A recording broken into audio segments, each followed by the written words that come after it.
सबसे पहले तो आपका नवभारत टाइम्स में स्वागत है और मैं हूँ वर्षा और आपको शूरवीर के लिए ढेर सारी शुभकामनाएं। थैंक यू सो मच वर्षा। तो आप शूरवीर के बारे में कुछ बताइए, आखिर ये क्या क्या वेब सीरीज है, आपका रोल क्या है, कितना खास प्रोजेक्ट है आपके लिए? तो शूरवीर शो, जैसा कि आपने ट्रेलर में देखा होगा, एक हम्म। मिलिट्री ड्रामा है, फिक्शनल शो है। बट इसमें बहुत अच्छी तरीके से जो एक्शन सीक्वेंसेस है, एट द सेम टाइम जो सोल्जर्स के बीच के अपने आपसी रिलेशन है, बहुत सुंदर तरीके से दिखाए गए हैं। मैं मंजू थपलियाल का किरदार प्ले कर रही हूँ और मैं एक एयरफोर्स ऑफिसर हूँ उसमें, और मैं हेलीकॉप्टर्स उड़ा रही हूँ। तो वो मेरे लिए बहुत एक्साइटिंग था। Coming to this character, Manju is someone जो ना, मतलब नॉर्थ से बिलोंग करती है, और उसने जैसे एक रेस्क्यू मिशन देख लिया होगा, और तब से उसे लगा कि मुझे ऐसा कुछ करना है अपनी लाइफ में। तो वो बहुत एम्बिशियस है, बहुत करेजियस है, और उसे बस अपने काम से खुशी मिलती है। और उसे कोई बैगेज या और कोई स्ट्रेस नहीं है लाइफ में। उसे बस ये है कि मुझे मेरा काम करना है, and she loves her job. तो और उसे लाइफ सेव करने में उसे जो सेटिस्फैक्शन और हैप्पीनेस मिलती है, वही उसके लिए सब कुछ है। सो इस मिलिट्री ड्रामा को शूट करना, और जैसा आपने बताया कि मंजू जो किरदार है वो पायलट की भूमिका निभा रहे हो आप, तो ये शूट करना कितना डिफिकल्ट रहा आपके लिए और पहली बार आपने इतना चैलेंजिंग रोल निभाया है? जी। शूट करने शूट करने में डिफिकल्टी एक्चुअली मेन तो जब हम दिल्ली में शूट कर रहे थे, क्योंकि दिल्ली की सर्दियों में शूट कर रहे थे हम, और यूनिफॉर्म्स तो थोड़े पतले होते हैं। तो उसमें सर्दियों में शूट करना हमारे लिए बहुत दिक्कत हो गया था। मुझे याद है कि जब एक सीक्वेंस जब हम कर रहे थे, मेरे पूरे लिप्स ब्लू हो चुके थे, क्योंकि ठंड इतनी थी। बट आप कुछ पहन नहीं सकते हो जब कैमरा है। तो जब भी कट होता था, सब आ जाते थे कवर करने के लिए। बट उस ठंड में शूट करना बहुत डिफिकल्ट था।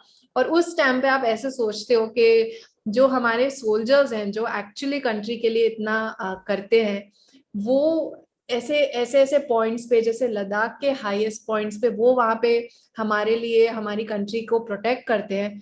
तो उनको कैसा फील होता होगा। हमारी हमारी डिफिकल्टीज तो बहुत छोटी है उनके सामने। सो जब शूरवीर का ट्रेलर आया था उस दौरान, वैसे अभी भी कहीं कहीं पर एक अग्निपथ स्कीम है उसको लेकर विवाद चल रहा है, और आप लोगों का जो सीरीज है वो है भी मिलिट्री ड्रामा से related.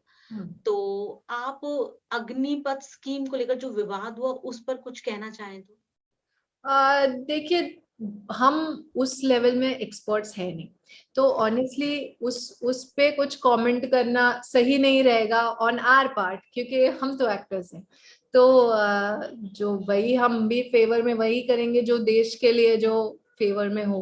But I don't think कि हम, हमारी उस लेवल की पोजीशन है कि हम इस पर कुछ कमेंट कर सकें। अच्छा, कुछ आपकी पर्सनल लाइफ, आप कहाँ से आती हैं, आपने मास कम्युनिकेशन किया है, उस किस्से को आप हमारे साथ शेयर करें तो? तो वर्षा, मैं born and brought up in Bombay की मुंबई। ही, बट नवी मुंबई। तो लोग उसे बॉम्बे काउंट नहीं करते।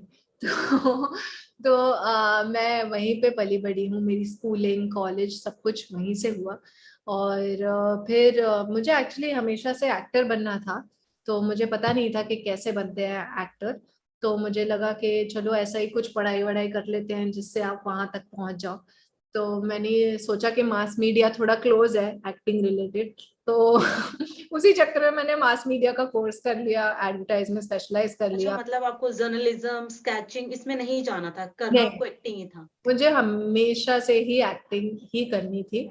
तो मैं वो, जैसे आप बैकवर्ड्स कैलकुलेट करते हो ना कि कैसे जाते हैं, कैसे पहुंचते हैं, तो मैंने बैकवर्ड्स कैलकुलेट किया कि अच्छा, अगर एक्टिंग करनी है तो शायद मैं प्रोडक्शन हाउस में नौकरी करूंगी तो मुझे कोई स्पॉट करेगा। प्रोडक्शन हाउस में नौकरी करने के लिए शायद मुझे मास मीडिया करना पड़ेगा। तो वैसे मैंने सब बैकवर्ड कैलकुलेट किया और वही एग्जैक्टली किया। पर किसी ने स्पॉट नहीं किया मुझे प्रोडक्शन हाउस में। मुझे जॉब छोड़नी पड़ी और मैं ऑडिशंस देने लग गई थी। अच्छा, फिर वो किस्सा जब आप मुकेश छाबड़ा के लिए किसी फ़िल्म के लिए आप ऑडिशन देने गई थी, लेकिन आप सिलेक्ट नहीं हुई, लेकिन जी। फिर अचानक आपको वो कॉल आता है, तो वो किस्सा अगर आप हमारे साथ शेयर करें? वो तो जब मैंने एकदम नया नया शुरू किया था, just acting, in fact just college से बस पास ही हुई थी, मैं निकली ही थी। और मैं सोच रही थी कि मैं प्रोडक्शन हाउस में जॉब कर लूं या कुछ एक्टिंग का कर लूं। तो मीनवाइल जब मैं अप्लाई कर रही थी जॉब्स के लिए, तो उसी टाइम पे मैंने एक छोटा सा एक्टिंग कोर्स कर लिया कि चलो अभी जब तक जॉब मिलती नहीं है तब तक आप कुछ सीख लो। तो मैंने एक्टिंग कोर्स कर लिया, तो उसके थ्रू मुझे एक ऑडिशन मिल गया मुकेश छाबड़ा कंपनी में। और वो एक फिल्म का पार्ट था। और उसके लिए मुझे स्क्रिप्ट वगैरह सब कुछ दिया, मैं प्रिपेयर करके गई।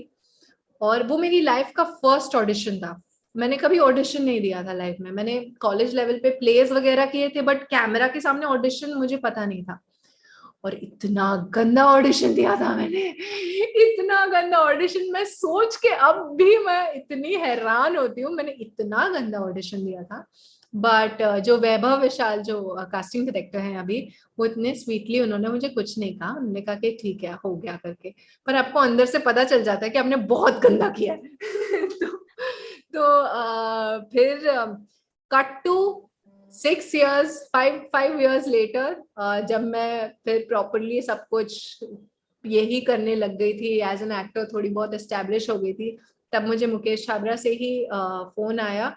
And they called me for another very big feature अच्छा, फिल्म। वो जो कॉल था वो रैंडम आया या आपने दोबारा कुछ ऑडिशन दिया या कुछ नहीं, आपका तब मैं कॉन्टेक्ट हुआ? यूट्यूब नहीं नहीं तब मैं यूट्यूब पे काफी कुछ स्केचेस वगैरह कर रही थी, तो उन्होंने ही मुझे अप्रोच किया।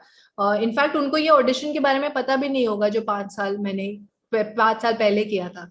तो उन्होंने तो मेरी बाद में जर्नी देख के मुझे जब कॉल किया, तो मैं उसके ऑडिशन के लिए गई थी। वो बहुत बड़ी फिल्म है। तो उसके लिए मैंने ऑडिशन दिया और उनको बहुत पसंद भी आया था वो ऑडिशन। बट समहाउ वो वर्क नहीं हुआ। तो उन्होंने मुझे कहा कि Anjali, your audition was very nice, हमको सब कुछ पता है कि आपने कैसे ये लाइन कही, कैसे ये कही, बट सॉरी कुछ हुआ नहीं उसका, and someone else got the part. मैंने कहा okay, no problem, it's fine. और फिर उसी टाइम पे मुझे स्कैम के लिए उन्होंने फिर ऑडिशन करने के लिए बुलाया, तो मैंने कहा ठीक है कोई बात नहीं, मैं इसका ऑडिशन दे देती हूँ अभी स्कैम का। और तो फिर मैंने जिस फ़िल्म का आपने ज़िक्र किया, वो फ़िल्म फिर फाइनली बनी थी या वो बनी नहीं? बनी। रिलीज भी होनी है वेरी सुन। अच्छा, अभी रिलीज़ नहीं हुई है। अभी अभी होगी वेरी सुन। कोई और hint? Can't, but okay. Big film, very big film. अच्छा, तो आपको उस बड़ी फ़िल्म से आउट होने का या ना मिल पाने का वो जो अफ़सोस होता है, या स्कैम ने वो चीज़ पूरी कर दी? नहीं, पूरी कर दी। क्योंकि मैं एक चीज में जरूर मानती हूँ कि जो भी होता है वो अच्छे के लिए ही होता है। शायद हमें उस पॉइंट पे पता ना चले कि हुँ, क्या रीजन है, बट इवेंचुअली भगवान ने कुछ बेटर ही सोचा होगा हमसे। तो आई एम हैप्पी। तो मेरा अगला सवाल आपसे यही है कि आप आउटसाइडर हैं, जी। कोई गॉडफादर आपका नहीं है इंडस्ट्री में, और ऑडिशन, कोर्स करना, विज्ञापन करना, यूट्यूब चलाना, स्केचिंग करना आप लगातार कई सालों से कर रही हैं। तो एक आउटसाइडर होना या न्यू कमर जब आप हो, तो कितना मुश्किल होता है इंडस्ट्री में सफ़र करना या न्यू प्रोजेक्ट्स मिलना? तो ये जो आप जर्नी है इसको कैसे देखते हैं? um, बहुत मुश्किल है, मैं नहीं कहूंगी कि बिल्कुल इजी है और ये हुँ, केक हुँ। वॉक है, स्पेशली जब आप कहीं से भी बिलोंग नहीं करते, आपके जीरो कनेक्शन हो। तो बहुत मुश्किल है, क्योंकि आपको फर्स्ट स्टेप ही समझ में नहीं आता कि शुरू कहाँ से करें, बिल्कुल। अप्रोच किसको करें। तो आपका फर्स्ट स्टेप के पीछे इतनी सारी चीजें लाइन अप होती है, तो वहां से स्टार्ट करना। और उसके बाद भी अब जैसे मुझे 6-7 साल ऑलमोस्ट हो चुके हैं, हुँ, हुँ। अब जाके मुझे सब पता है कि कैसे क्या किससे बात करते हैं, कैसे कास्टिंग वर्क करता है। बट ये 6-7 साल की जो भी जर्नी रही है, हर मोड़ पे इसने मुझे कुछ ना कुछ सिखाया ही है। तो आपका जो गॉडफादर है वो आपकी जर्नी ही बन जाती है। क्योंकि आपकी जर्नी ही आपको सिखाती है इसमें चीजें कि अच्छा इसमें ऐसा होता है, इसमें ये होता है। जब मैं मेरे फर्स्ट शूट पे थी, उस टाइम पे जब मुझे बोल रहे थे कि एक ही चीज 4 बार करनी है, तो मुझे समझ में नहीं आता था कि एक ही चीज 4 बार क्यों करते हैं, अभी तो शॉट ले लिया है उन्होंने। But like these simple things आपको आपकी जर्नी सिखाती है, क्योंकि आप और कोई नहीं आपको सिखा सकता। तो हाँ, स्ट्रगल है for someone who doesn't come from the फिल्मी बैकग्राउंड, पर इस स्ट्रगल की ना मिठास अलग है, क्योंकि जब भी आपको वो छोटी छोटी ये चीजें मिल जाती हैं, बहुत छोटे छोटे शानदार प्रोजेक्ट्स प्रोजेक्ट्स मिलते होते हैं हैं। ना, आप बहुत ग्रेटफुल रहते हो और उसकी वैल्यू आपके इसमें दिमाग में बहुत ऊपर होती है। ऊपर होती है। सो ऐसे 2 स्टार और 2 डायरेक्टर जिनके साथ आप काम करना चाहते हैं या आपका सपना है? उफ, ऐसे तो मेरी लिस्ट खत्म ही नहीं हो सकती। बट फिर भी 2-2 चूज़ करने हैं आपको। आ, चलो 2 एक्टर्स पहले कहूंगी। एक तो शाहरुख खान। क्योंकि अंजलि, शाहरुख, शाहरुख अंजलि। तो शाहरुख फॉर अच्छा, मैंने श्योर। पढ़ा था कहीं, आपने ये भी बताया कि कुछ-कुछ होता है आपकी फेवरेट फ़िल्म भी है। वो फिल्म मतलब देखने के अंज बाद मुझे आई वाज श्योर कि मुझे एक्टर बनना है, तो वो फिल्म थी मेरी रियलाइजेशन वाली फिल्म। तो okay. That Shahrukh Khan. Second actor has to be Vicky Kaushal. तो एक्टर्स में ये। डायरेक्टर्स की मेरी लिस्ट एक्चुअली बहुत बड़ी है, बट एक डायरेक्टर जो डेफिनेटली मैं जिनके साथ काम करना चाहूंगी, संजय लीला भंसाली। और दूसरे Nitesh Tiwari, he is also very good. But 50 तो मैं ऐसे ही दे सकती हूँ ना, मुझे आपने 2 पे डाल के बहुत कंफ्यूज कर दिया। मेरा आपसे आखिरी सवाल यही है कि आप हमारे साथ कुछ अपने अपकमिंग प्रोजेक्ट्स के बारे में कुछ शेयर करें और आप किस तरीके की फ़िल्में करने वाली हैं आगे चलकर? श्योर। जैसे अब ये शूरवीर 15 जुलाई को रिलीज हो रही है, उसी उसी के साथ मेरा एक दूसरा शो घर सेट है, जो आसिफ खान के साथ जो मैंने किया है, वो भी रिलीज हो रहा है 15 जुलाई को। और वो भी बहुत कंप्लीटली डिफरेंट है फ्रॉम शूरवीर, और मेरे कैरेक्टर्स भी एकदम एक्सट्रीम ऑपोजिट हैं। तो वो भी एक शो है जो आ रहा है। साथ में मैंने एक गुजराती फिल्म की है जिसका नाम चबूतरो है, वो भी second half of the year अभी रिलीज होगी। उसके बाद मैं फिलहाल अभी एक दूसरे वेब सीरीज के का शूट कर रही हूँ, जो एक मर्डर मिस्ट्री है। तो I am looking forward to that also, क्योंकि उसमें भी मेरा कैरेक्टर थैंक्स टू गॉड बहुत डिफरेंट है। तो ये है फिलहाल लाइनअप।